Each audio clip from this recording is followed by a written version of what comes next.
ஆன்மீக நண்பர்கள் அனைவருக்கும் அன்பு கலந்த வணக்கங்கள்.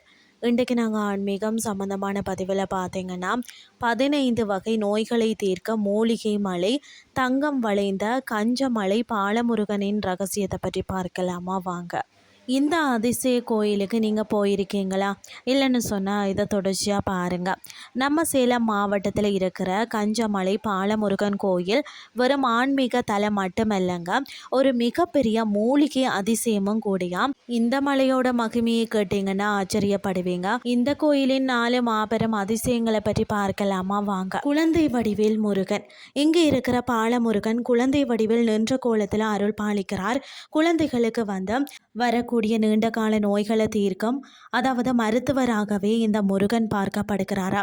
இங்கே தர்ற தீர்த்தத்திற்கு அத்தனை மகத்துவம் இருக்குன்னு சொல்லப்படுகிறது.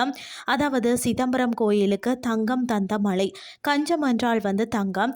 சிதம்பரம் நடராஜர் கோயிலுக்கு பார்த்தீங்கன்னா பாரந்தக சோழன் பொன் கூரை வேய்ந்த போதுதான் அதற்குரிய தங்கம் இந்த கஞ்சமலையில இருந்தே கொண்டு செல்லப்பட்டதாக வரலாறு சொல்லுது.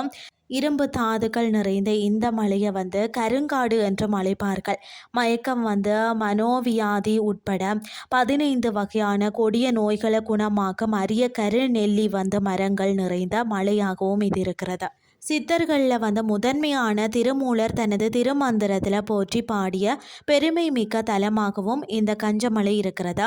என்ன பலன் கிடைக்கும்னு சொல்லி பார்த்தீங்கன்னா, சஷ்டி கிருத்திகை மற்றது பௌர்ணமி நாட்களில் இந்த பாலமுருகனுக்கு பால் அபிஷேகம் செஞ்சு வழிபட்டால் குழந்தை பாக்கியம் கிடைக்கும், திருமண தடை நீங்கும்.